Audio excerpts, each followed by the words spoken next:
السلام عليكم. هتعمل ايه لو اتولدت يتيم الاب والام، او ده اللي انت كنت فاهمه طول حياتك، لحد ما قابلت حد وقال لك ان ابوك عايش وان واحد من اعظم الناس اللي موجودين في العالم؟ ده بالظبط اللي حصل لجون. اهلا بيك في عالم هانتر اكس هانتر.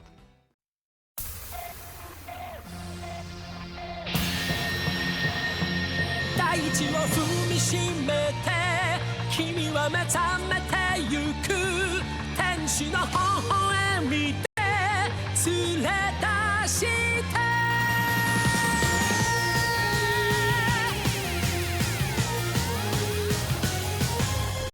هانتر اكس هانتر هو احد اعظم الانميات اللي موجوده بشكل عام. ممكن اقول لك بالنسبه لي ان هو اعظم انمي موجود اصلا، ولكنه انمي مظلوم، وده بسبب الكاتب بتاعه اللي هو يوشيرو توغاشي. توغاشي دايما بيوقف كتابة المانجا كل فترة، يعني مثلا تلاقيه بيكتب عدد معين من الفصول، بعد كده يوقف، بعد كده يقعد فترة معينة موقف، بعد كده يرجع يكمل المانجا تاني، وده طبعا بسبب مرضه اللي هو يعني حاجة خارجة عن إرادته. أنمي هانتر إكس هانتر كل أرك منه تحس إن هو أنمي لوحده.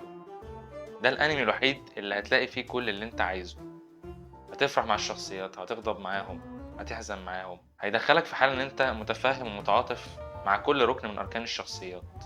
ممكن يكون هانتر بيمثل لي طفولتي، بسبب ان انا كنت بتفرج على نسخة القناص اللي كانت بتعرض على سبيس تون ايام زمان، انا وشباب جيلي والجيل الاكبر مني كمان.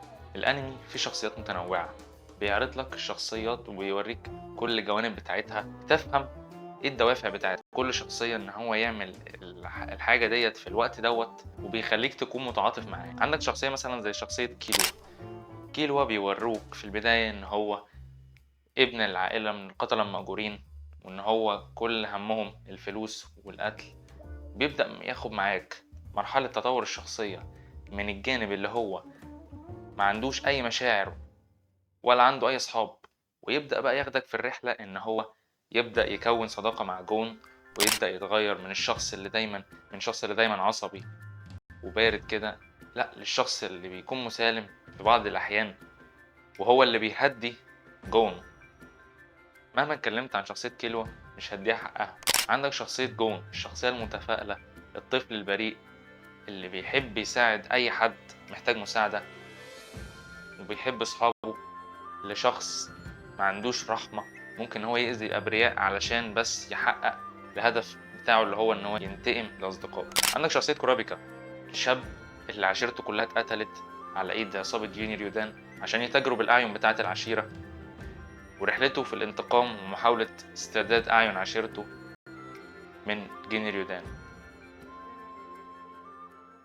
عندك شخصية هيسوكا، القاتل اللي ما عندوش أي رحمة، اللي كل هدفه إنه يلاقي شخص قوي علشان يتقاتل معاه، وكتير جدا غيرهم من الشخصيات القوية جدا اللي مهما اتكلمت عنها مش هوفيهم حقهم برضه. زي ما قلت، أنمي هانتر إكس هانتر كل أرك فيه ليه قصة منغلقة على نفسها، تنفع إن هي تكون أنمي لوحدها.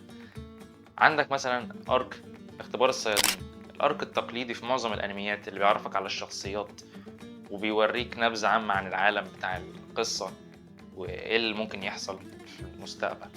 بعد كده بنخش في ارك عائلة الزولديك، اللي بيوريك بقى عائلة القتلة المأجورين الزولديك اللي كيلو عايش معاهم. ارك مظلم شوية وبيوريك الجانب بتاع كون ان هو لما بيتعلق بحد من اصدقائه عمره ما بيتخلى عنه ولا بيسيبه. بعد كده بنخش في ارك برج السماء، الارك اللي كله قتالات، كله اكشن، ارك يضاهي بجد انميات القتالات الكبيرة، وممكن يتفوق عليهم كمان. انمي شوف من 2011 الرسم والتحريك بتاع القتالات بتاعته يضاهي ويتفوق على انميات كتيره موجوده في الوقت الحالي. بعد الكلام ده كله بنخش في ارك اليوركشين، ارك مليان سوداويه بشكل رهيب، كله عباره عن قتالات مافيا وعصابات، والجيني ريودان وكورابيكا وهو بيحاول ينتقم منهم ويرجع الاعين بتاعت عشيرته تاني. بعد كده ارك الجريد ايلاند اللي بيدخلنا في عالم رقمي نوعا ما شبيه بانميات العاب الكروت زي مثلا يوجيو، ارك لا باس بيه كويس جدا وينافس على فكره اي انمي تاني.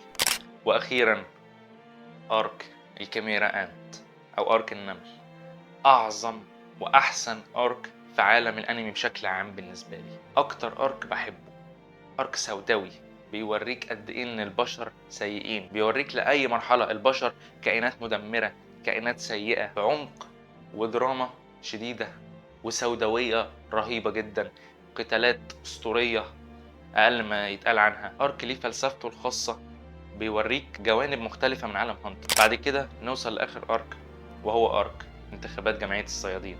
الأرك ده بعد العظمة اللي حصلت ديت بيبدأ بقى إن هو ياخدك تاني ويوريك منظور جديد لعالم هانتر والسياسات والتلاعب السياسي بتاع العالم دوت، ويوريك خبث بعض الشخصيات زي شخصية باريستوم، الشخصية المريبة اللي محدش ارتاح لها من ساعة ما ظهرت. وفي آخر الأرك بيبدأ بقى يفتح عينيك على العالم بتاع هانتر وإن هو أوسع مما تتخيل.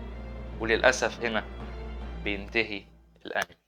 طبعا المانجا لسه مستمرة، ولكن توجاشي متوقف شوية إن هو كان بياخد راحة، ولكنه المفروض إن هو هيرجع قريب جدا عشان يكمل المانجا. فلو لسه ما اتفرجتش على الأنمي أنصحك بشدة إن أنت تتفرج عليه دلوقتي. أنمي مكون من 148 حلقة، من أعظم الحاجات اللي هتشوفها في حياتك. وتقييم الأنمي هانتر إكس هانتر هو 9.5 من 10. طبعا في جوانب كتير جدا ما قدرتش ان انا اغطيها في الريفيو دوت، فهبقى انزل لكم شورت اتكلم فيه عن بعض الحاجات اللي انا ما اتكلمتش عنها في الفيديو هنا. ولو وصلت لهنا شكرا على استماعك، متنساش تعمل لايك وتشترك في القناه لو عجبك الفيديو. مع السلامه.